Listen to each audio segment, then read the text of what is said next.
जय श्री कृष्णा। प्यारे दर्शकों, आपका स्वागत है हमारे चैनल कलयुग वाणी में। आज के इस वीडियो में हम जानेंगे कि क्यों भगवान ब्रह्मा जी को करना पड़ा अपनी ही पुत्री सरस्वती से विवाह। प्रिय दर्शकों, हिंदू ग्रंथों और पुराणों के अनुसार ब्रह्मा, विष्णु और महेश को सृष्टि का निर्माता, पालनकर्ता और संहारक माना जाता है। लेकिन आपके मन में ये सवाल कई बार आता होगा कि विष्णु और महेश के तो दुनिया भर में कई मंदिर हैं और लोग घर में भी इनकी स्थापना कर इनकी पूजा करते हैं, लेकिन ब्रह्मा की पूजा कभी नहीं की जाती और उनका केवल एक ही मंदिर है जो राजस्थान के पुष्कर में है। इसका एक प्रसंग ब्रह्मा जी और सरस्वती के विवाह से जुड़ा हुआ है।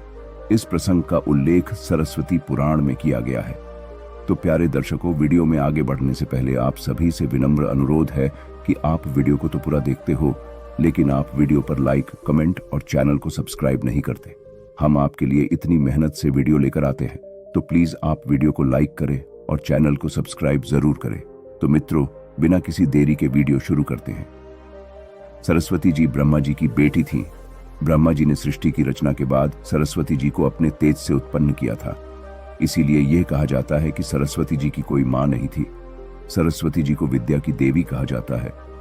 मान्यताओं के अनुसार मां सरस्वती बहुत ही खूबसूरत और आकर्षक थीं। इस कारण स्वयं ब्रह्मा जी भी उनकी ओर आकर्षित हो गए और उनके मन में सरस्वती माता से विवाह करने का विचार आ गया। सरस्वती माता ब्रह्मा जी की इच्छा को जान गई थी। वो अपने पिता से विवाह नहीं करना चाहती थी। वह ब्रह्मा जी की नजरों से बचने का प्रयास करने लगी, लेकिन उनके ये सभी प्रयास असफल रहे। अंत में सरस्वती जी को ब्रह्मा से विवाह करना पड़ा। ऐसा माना जाता है कि इसकी देवलोक में बहुत आलोचना हुई और यही कारण है कि ब्रह्मा जी की पूजा नहीं की जाती। सरस्वती पुराण में कहा गया है कि ब्रह्मा और सरस्वती ने 100 साल तक जंगल में पति पत्नी के रूप में बिताया। इस दौरान ब्रह्मा और सरस्वती में प्रेम बना रहा। इन दोनों का एक पुत्र भी हुआ। इस पुत्र को स्वयंभू मनु के नाम से जाना गया। अपने पिता के मंसूबों को सरस्वती भांप चुकी थी। यही कारण था कि वो उनसे बचने के लिए चारों दिशाओं में छिपती रही और अंत में सरस्वती आकाश में जाकर छिपी, जहां से उन्हें ब्रह्मदेव के 5वें सिर ने ढूंढ निकाला। बता दें कि ब्रह्मा और सरस्वती के विवाह को लेकर कुछ और भी प्रसंग प्रचलित हैं। लोग अन्य प्रसंगों को भी कहते सुनते रहते हैं। साथ ही अलग अलग प्रसंगों की सत्यता को लेकर अलग अलग दावे भी हैं।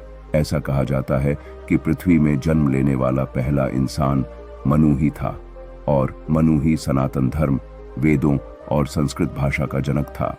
अब अपनी ही पुत्री से आकर्षित होना और संभोग करने की लालसा रखने के कारण सभी देवी देवता ब्रह्मदेव को एक दोषी की तरह देखने लगे, जिसके बाद सभी देवगण महादेव के पास पहुंचे और उनसे आग्रह किया कि वह ब्रह्मदेव को अपनी ही बेटी के प्रति यौन लालसा रखने के लिए दंड दे।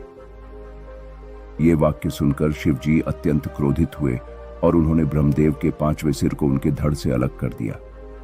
इस बात का जिक्र शिव पुराण में भी किया गया है कि ब्रह्मा जी के पहले 5 सिर हुआ करते थे, लेकिन एक सिर भगवान शिव ने धड़ से अलग कर दिया था। भगवान शिव द्वारा ब्रह्मदेव का 5वां सिर ही इसलिए काटा गया क्योंकि 5वें सिर से ब्रह्मदेव ने अपनी ही पुत्री सरस्वती से संभोग करने के लिए कहा था, जिसके बाद क्रोधित होकर सरस्वती ने ब्रह्मा जी से कहा कि आपका ये मुख सदैव अपवित्र बातें करता है और यही वजह है कि आपकी सोच भी विपरीत हो जाती है। भगवान शिव द्वारा ब्रह्मदेव के 5वें सिर को काटने के पीछे एक और कहानी काफी प्रचलित है। इसके मुताबिक एक बार भगवान शिव पार्वती माता को ढूंढते हुए ब्रह्मा जी के पास पहुंचे। अब जैसे भगवान शिव वहां पहुंचे, ब्रह्मा जी के सभी मुखों ने भगवान शिव का अभिवादन किया, लेकिन ब्रह्मा जी के 5वें मुख ने भगवान शिव का अभिवादन नहीं किया और अमंगल आवाजें निकालना शुरू कर दिया। ऐसे में भगवान शिव ने क्रोध में आकर ब्रह्मदेव का वो 5वां सिर ही उनके धड़ से अलग कर दिया। दोस्तों, आपको इस वीडियो में दी गई जानकारी पौराणिक कथा, शास्त्रों और कुछ विद्वानों के लेखों से ली गई है। इससे हमारे चैनल की तरफ से कोई अभिवेदना नहीं है। तो प्रिय दर्शकों, आज के लिए बस इतना ही। आपको यह वीडियो कैसा लगा कमेंट करके जरूर बताएं और हमारे चैनल कलयुग वाणी को सब्सक्राइब जरूर करें। धन्यवाद। जय श्री कृष्णा।